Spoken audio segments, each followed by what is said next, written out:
नमस्कार। आकाशवाणी से प्रस्तुत है समाचार संध्या।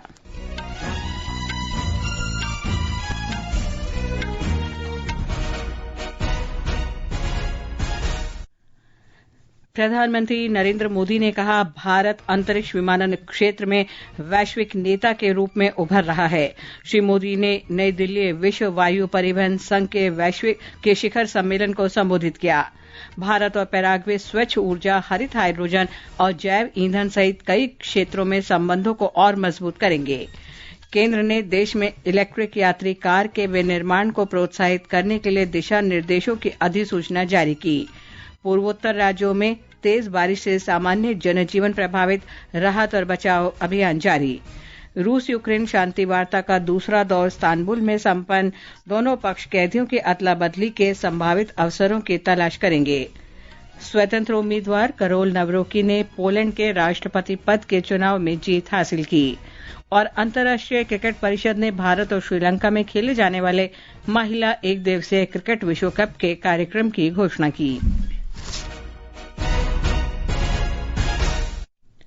समाचार संध्या के साथ मैं लवली निगम। प्रधानमंत्री नरेंद्र मोदी ने कहा है कि भारत अंतरिक्ष विमानन क्षेत्र में एक वैश्विक नेता के रूप में उभर रहा है। श्री मोदी ने नई दिल्ली में भारत मंडपम में आज अंतर्राष्ट्रीय वायु परिवहन संघ IATA की 81वीं वार्षिक आम बैठक को संबोधित किया। प्रधानमंत्री ने वैश्विक विमानन व्यवस्था में विशाल बाजार के साथ नीति नेतृत्व, नवाचार और समावेशी विकास के प्रतीक के रूप में भारत की भूमिका पर बल दिया। आज का भारत पहले से कहीं ज्यादा आत्मविश्वास से भरा हुआ है। ग्लोबल एविएशन इकोसिस्टम में हम न केवल एक विशाल मार्केट है, बल्कि पॉलिसी लीडरशिप, इनोवेशन और इंक्लूसिव डेवलपमेंट के प्रतीक भी हैं। श्री मोदी ने कहा कि इन विशिष्टताओं के साथ भारत अपने विमानन क्षेत्र को अभूतपूर्व ऊंचाइयों पर ले जाने के लिए तैयार है। ये डायलॉग एविएशन के साथ ही ग्लोबल कोऑपरेशन, क्लाइमेट कमिटमेंट्स और इक्विटेबल ग्रोथ के शेयर्ड एजेंडा को आगे बढ़ाने का एक माध्यम भी है। इस समिट में आप जो चर्चा कर रहे हैं, उससे ग्लोबल एविएशन को नई दिशा मिलेगी। मुझे विश्वास है हम इस सेक्टर की इन्फिनिट पॉसिबिलिटीज को टैप कर पाएंगे, उन्हें और बेहतर ढंग से यूटिलाइज कर पाएंगे। इस अवसर पर नागर विमानन मंत्री के राममोहन नायडू ने कहा कि सरकार देश में अगले 5 वर्ष में 50 और हवाई अड्डे विकसित करेगी। भारत और पैराग्वे ने स्वच्छ ऊर्जा, हरित हाइड्रोजन और जैव ईंधन जैसे क्षेत्रों में अपने संबंधों को और मजबूत करने का फैसला किया है। नई दिल्ली में प्रधानमंत्री नरेंद्र मोदी और पैराग्वे के राष्ट्रपति सैंटियागो पेना पैलेसियोस के बीच प्रतिनिधिमंडल स्तर की वार्ता के दौरान यह निर्णय लिया गया। प्रधानमंत्री मोदी ने कहा कि दोनों देश आतंकवाद के खिलाफ लड़ाई में एक साथ हैं। उन्होंने कहा कि व्यापार संबंधों को बढ़ावा देने की भी अपार संभावनाएं हैं। हमारे पास आर्थिक सहयोग सहित डिजिटल टेक्नोलॉजी, क्रिटिकल मिनरल्स, ऊर्जा, कृषि, स्वास्थ्य, डिफेंस, रेलवे तथा स्पेस जैसे क्षेत्रों में सहयोग के नए अवसर हैं। एक्सेलेंसी, आतंकवाद के खिलाफ लड़ाई में भारत और पैराग्वे कंधे से कंधा मिलाकर खड़े हैं। इससे पहले विदेश मंत्री सुब्रमण्यम जयशंकर ने पैराग्वे के राष्ट्रपति सैंटियागो से मुलाकात की और कई क्षेत्रों में सहयोग बढ़ाने के लिए उनकी सकारात्मक भावनाओं और मार्गदर्शन की सराहना की। भारत और पैराग्वे संयुक्त राष्ट्र सहित विभिन्न बहुपक्षीय संगठनों में साझा हितों के मामलों पर मिलकर काम करना जारी रखेंगे। विदेश मंत्रालय में पूर्वी मामलों के सचिव पी कुमारन ने कहा कि प्रधानमंत्री मोदी ने पहलगाम आतंकवादी हमले की कड़ी निंदा करने के लिए पैराग्वे की सराहना की। Prime Minister Modi expressed his deep appreciation to Paraguay for its strong condemnation of the terrorist attack in Pahalgam, as well as for the sincere condolences and solidarity expressed with the people and the government of India. Both leaders unequivocally condemned terrorism and violent extremism in all its forms and manifestations. On behalf of the Paraguayan people, rail मंत्री अश्विनी वैष्णव ने आज नई दिल्ली में Paraguay के राष्ट्रपति Santiago पेना पलायोसिस से भेंट की। सोशल मीडिया पर पोस्ट में श्री वैष्णव ने कहा कि श्री पलायोसिस ने वंदे भारत रेलगाड़ियों के आयात में गहरी रुचि दिखाई है। ये समाचार आकाशवाणी से प्रसारित किए जा रहे हैं। ताज़ा समाचार जानने के लिए आप हमारे social media handle @AIR news Hindi को फॉलो कर सकते हैं। सरकार ने देश में इलेक्ट्रिक यात्री कार के विनिर्माण को प्रोत्साहित करने के लिए एक योजना के दिशा निर्देश की अधिसूचना जारी की है।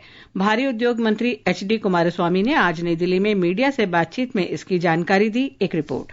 केंद्रीय मंत्री श्री HD कुमारस्वामी ने कहा है कि भारत कम आयात कर की पेशकश कर रहा है। बड़े अंतर्राष्ट्रीय कार ब्रांडों को आकर्षित करने के लिए कम से कम $35,000 की कीमत की इलेक्ट्रिक कार पर 15% का आयात कर लागू है। श्री कुमारस्वामी ने कहा कि ये लाभ तभी उपलब्ध होंगे जब कंपनियां देश में इलेक्ट्रिक वाहनों में निवेश और विनिर्माण करने पर सहमत होती हैं। उन्होंने कहा कि इस योजना के प्रावधानों के अनुरूप अनुमोदित आवेदकों को कम से कम 4,150 करोड़ रुपए के निवेश करने की आवश्यकता होगी। अक्षित की रिपोर्ट के साथ समाचार कक्ष से फरहत नाज। गृह और सहकारिता मंत्री अमित शाह ने आज नई दिल्ली में विश्व की सबसे बड़ी सहकारी खाद्यान्न भंडारण योजना की समीक्षा बैठक की।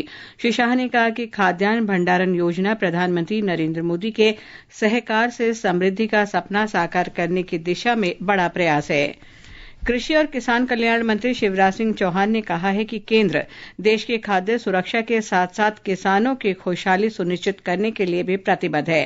श्री चौहान आज बिहार के मोतिहारी में विकसित कृषि संकल्प अभियान के अंतर्गत आयोजित कार्यक्रम को संबोधित कर रहे थे। उन्होंने कहा कि इस अभियान का मुख्य उद्देश्य लाभान्वित किसानों तक विभिन्न योजनाओं और कल्याणकारी कार्यक्रमों को पहुंचाना है।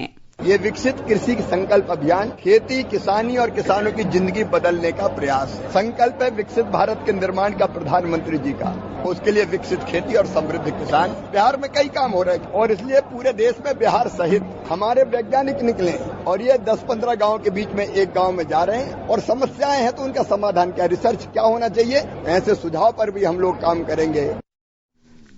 भारत के निरंतर प्रयासों के अंतर्गत ऑपरेशन सिंदूर के अंतर्गत आतंकवाद के खिलाफ भारत की सिद्धांतवादी और दृढ़ निश्चयी नीति के अनुरूप विभिन्न देशों में 7 सर्वदलीय प्रतिनिधिमंडल यात्रा कर रहा है। NCP-SCP सांसद सुप्रिया सुले के नेतृत्व में एक सर्वदलीय प्रतिनिधिमंडल आज काहिरा, मिस्र में मिस्री संसदीय सदन के सदस्यों के साथ चर्चा की। भारतीय जनता पार्टी के नेता और सांसद रविशंकर प्रसाद ने यूनाइटेड किंगडम में हॉर्नेसी और फ्रियन बर्नेट के सांसद कैथरीन वेस्ट से मुलाकात की। इस प्रतिनिधिमंडल ने भारत की आतंकवाद के खिलाफ अपने संकल्प को दोहराया। आज लगभग 25-30 इंग्लैंड के विभिन्न थिंक टैंक के लोग आए थे। ऑक्सफोर्ड, कैम्ब्रिज के प्रोफेसर्स आए थे, स्ट्रेटेजिक थिंकर्स आए थे। बहुत खुलकर बातचीत हुई और सबों ने भारत के आतंकवाद पर हुए कार्रवाई की सराहना की और ये भी बताया कि आतंकवाद एक बहुत ही चिंताजनक बात है और उन्होंने स्पष्ट रूप से कहा कि आज दुनिया को इसके बारे में एक रूप से सोचने की जरूरत है।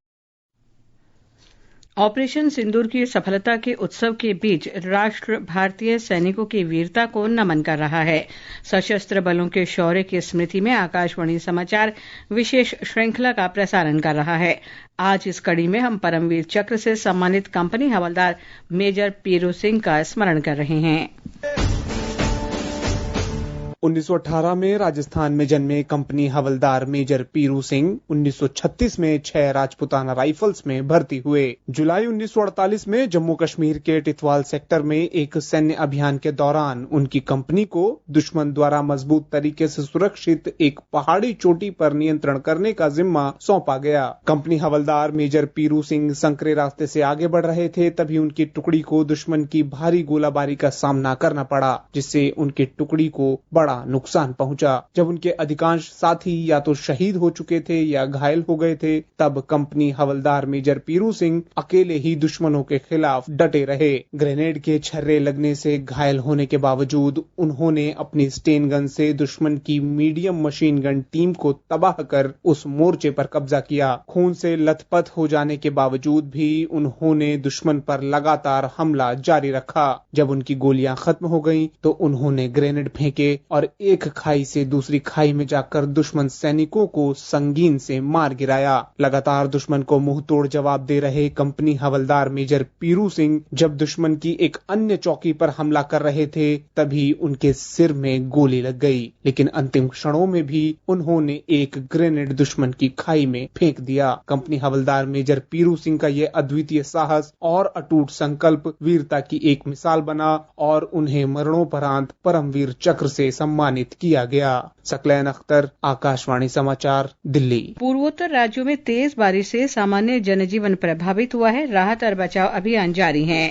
केंद्रीय मंत्री और भाजपा अध्यक्ष जगत प्रकाश नड्डा ने पार्टी के उत्तरी राज्यों के प्रमुखों को बारिश से प्रभावित लोगों को हर संभव सहायता प्रदान करने का निर्देश दिया है। श्री नड्डा ने प्रभावित क्षेत्रों में सभी से आवश्यक सावधानी बरतने, अनावश्यक यात्रा से बचने और स्थानीय अधिकारियों की सलाह का पालन करने का आग्रह किया है। असम में बाढ़ की स्थिति गंभीर बनी हुई है। राज्य के कई हिस्सों में जल स्तर बढ़ गया है। 17 जिलों में करीब 4 लाख लोग बाढ़ की चपेट में हैं। असम राज्य आपदा प्रबंधन प्राधिकरण के अनुसार राज्य में बाढ़ और भूस्खलन के कारण मरने वालों की संख्या 10 हो गई है। एक रिपोर्ट। मुख्यमंत्री हेमंत बिस्व शर्मा ने आज बाढ़ की स्थिति का आकलन करने के लिए लखीमपुर जिले का दौरा किया। मुख्यमंत्री ने प्रभावित लोगों से बातचीत में आश्वासन दिया कि सरकार सभी आवश्यक सहायता अवश्य उपलब्ध कराएगी। श्री शर्मा ने अरुणाचल में स्थित बांध से पानी छोड़े जाने के कारण बिगड़ती बाढ़ की स्थिति का आकलन करने के लिए लखीमपुर के लीलाबाड़ी में गंगा नदी पावर प्लांट के अधिकारियों के साथ बैठक की। गुवाहाटी में भारतीय मौसम विभाग के क्षेत्रीय मौसम विज्ञान केंद्रों ने कहा कि असम के अधिकांश स्थानों पर मध्यम वर्षा होने की संभावना है। राज्य भर के कई जिलों में बाढ़ के पानी से कई बुनियादी ढांचे क्षतिग्रस्त हो गए हैं। गुवाहाटी से अमीनुल हक की रिपोर्ट के साथ समाचार कक्ष से मैं मुकेश कुमार। वहीं अरुणाचल प्रदेश में लगातार बारिश जारी है। केंद्र ने 10 जिलों के लिए ऑरेंज अलर्ट और 14 जिलों के लिए येलो अलर्ट जारी किया है। सिक्किम के मंगन जिले के लाचेन में चातेन में लगातार बारिश के कारण भारी भूस्खलन में सेना का सैन्य शिविर प्रभावित हुआ है। मौसम विभाग ने कल असम, मेघालय, नागालैंड, मणिपुर, मिजोरम और त्रिपुरा में मूसलाधार वर्षा की संभावना व्यक्त की है। रूस और यूक्रेन के बीच शांति वार्ता का दूसरा दौर आज तुर्की के इस्तांबुल में आयोजित हुआ।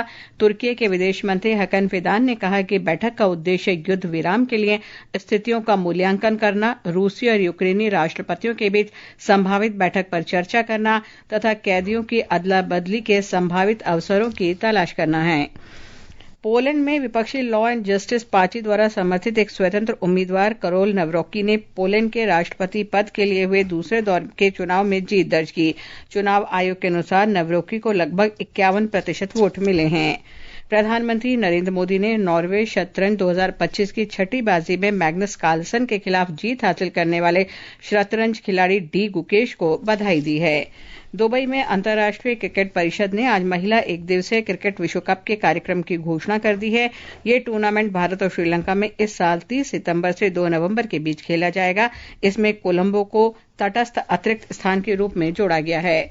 आकाशवाणी के समाचार सेवा प्रभाग के साप्ताहिक फोन इन कार्यक्रम पब्लिक स्पीक में आज रात 9:30 बजे डिजिटल कॉमर्स में डाक पैटर्न से उपभोक्ता संरक्षण पर परिचर्चा प्रसारित की जाएगी। अंत में मुख्य समाचार एक बार फिर। प्रधानमंत्री नरेंद्र मोदी ने कहा, भारत अंतरिक्ष विमानन क्षेत्र में एक वैश्विक नेता के रूप में उभर रहा है। भारत और पैराग्वे स्वच्छ ऊर्जा, हरित हाइड्रोजन और जैव ईंधन सहित कई क्षेत्रों में संबंधों को और मजबूत करेंगे। पूर्वोत्तर राज्यों में तेज बारिश से सामान्य जनजीवन प्रभावित। रूस यूक्रेन शांति वार्ता का दूसरा दौर इस्तांबुल में संपन्न। और आईसीसी ने भारत और श्रीलंका में खेले जाने वाले महिला एक दिवसीय क्रिकेट विश्व कप के कार्यक्रम की घोषणा की। इसके साथ ही समाचार संध्या का ये अंक समाप्त हुआ। नमस्कार।